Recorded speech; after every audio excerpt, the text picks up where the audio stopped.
Assalamualaikum warahmatullahi wabarakatuh. Nama saya Teddy Kristianto dengan NIM 2032200088. Di sini saya perwakilan dari kelompok 4 akan membuat video presentasi mengenai dan membahas apa itu ISO untuk memenuhi mata kuliah manajemen mutu pendidikan. Untuk yang pertama kali di sini saya akan menjelaskan apa itu pengertian ISO. ISO adalah singkatan dari International Organization for Standardization, yaitu organisasi internasional yang bertugas untuk menetapkan standar-standar internasional di berbagai bidang internasional, yaitu di bidang industri ataupun komersial.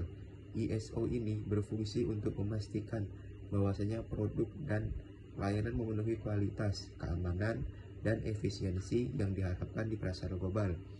Adapun tujuan ISO ini adalah yang pertama, tujuan utamanya adalah untuk mengembangkan dan mempromosikan standar-standar yang berlaku secara internasional. Hal ini bertujuan untuk meningkatkan perdagangan antar negara dengan memastikan bahwasanya produk dan layanan yang dihasilkan oleh suatu perusahaan itu konsisten dan dapat diandalkan. Selain itu, penerapan standar ISO ini di perusahaan juga bertujuan untuk meningkatkan efisiensi operasional, yang mana dengan meningkatkan efisiensi operasional, perusahaan dapat meningkatkan proses dan sistem dalam manajemen mereka, yang mana pada gilirannya dapat mengurangi biaya dan meningkatkan produktivitas. Adapun selanjutnya, meningkatkan kepuasan pelanggan. Standar ISO ini membantu perusahaan dalam memenuhi harapan pelanggan melalui produk dan layanan yang berkualitas. Selanjutnya ada meningkatkan reputasi perusahaan. Memiliki sertifikasi ISO dapat meningkatkan citra perusahaan di mata pelanggan dan mitra bisnis. Hal ini menunjukkan bahwasanya komitmen terhadap kualitas dan kepatuhan terhadap standar internasional. Dengan demikian, ISO ini berperan penting dalam menciptakan keseragaman dan kepercayaan di pasar global. Adapun di sini saya akan membahas tentang proses sertifikat ISO yang melibatkan beberapa langkah yang sistematis. Antara lain adalah yang pertama, persiapan, yang mana setiap organisasi harus memahami persyaratan standar ISO yang relevan dan melakukan manajemen yang ada.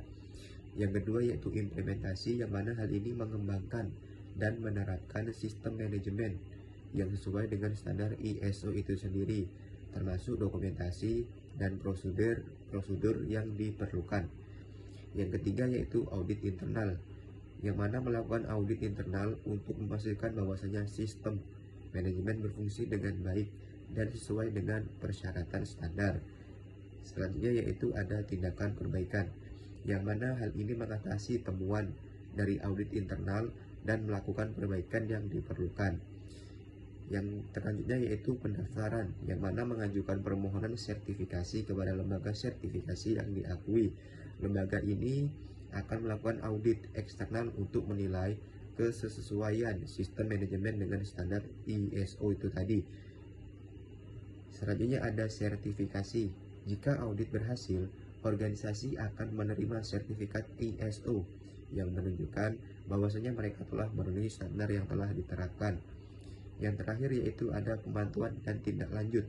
Setelah mendapatkan sertifikat, organisasi harus memantau dan terus memperbaiki sistem manajemen mereka serta menjalani audit ulang secara berkala untuk mempertahankan sertifikasi.